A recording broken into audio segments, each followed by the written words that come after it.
Donc, on va maintenant continuer ce rêve-là, ce prochain rêve-là, qui s'intitule Thérapie, hein, donc, et qui va nous amener à approfondir cet important sujet relationnel. Parce qu'une thérapie, c'est d'abord et avant tout une dynamique relationnelle, d'entraide aussi.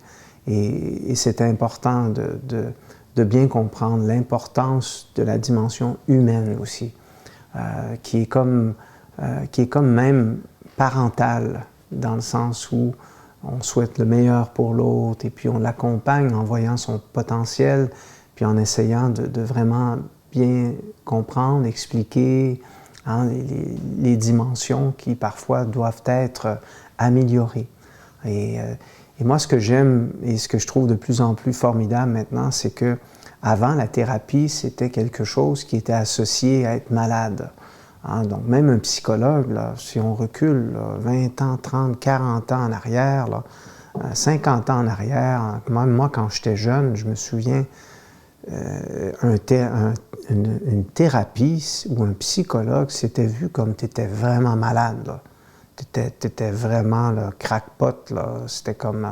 tandis qu'aujourd'hui, je trouve c'est beau parce que maintenant, on a cette dimension-là de travail sur soi et c'est quelque chose qui, la notion de thérapie, est devenue quelque chose qui est plutôt en relation avec la notion de bien-être, la notion de vraiment améliorer sa vie, améliorer son bien-être.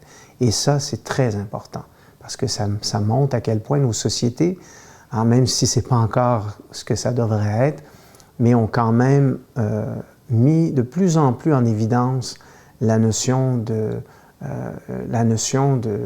travail sur soi. Et là, de toute façon, on n'a pas le choix, là. On n'a pas le choix, là. Les problématiques de santé mentale, là. Puis c'est la pandémie, oui, mais c'est pas juste la pandémie qui a créé ça. C'était là avant la pandémie. Là, la pandémie, elle a juste rajouté au moins 15% et plus sur le dessus des statistiques, hein? Mais là, c'est très important, les problèmes de santé mentale, de dépression, de difficultés de gestion du stress. À un moment donné, tu viens, tu t'écroules. Et je ne sais pas, pour les gens du Québec qui nous écoutent en ce moment, ça faisait longtemps que je n'avais pas écouté la télévision hier, mais vraiment longtemps. Ah, donc, j'écoute les nouvelles, je me tiens bien informé à travers ça, mais souvent sur les réseaux, plus sur les agences de nouvelles.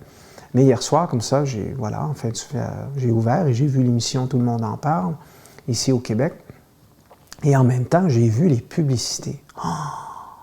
J'étais comme subjugué, on dirait que ça faisait 10 ans que je n'avais pas écouté la télé, de voir comment les publicités avaient avancé en termes de...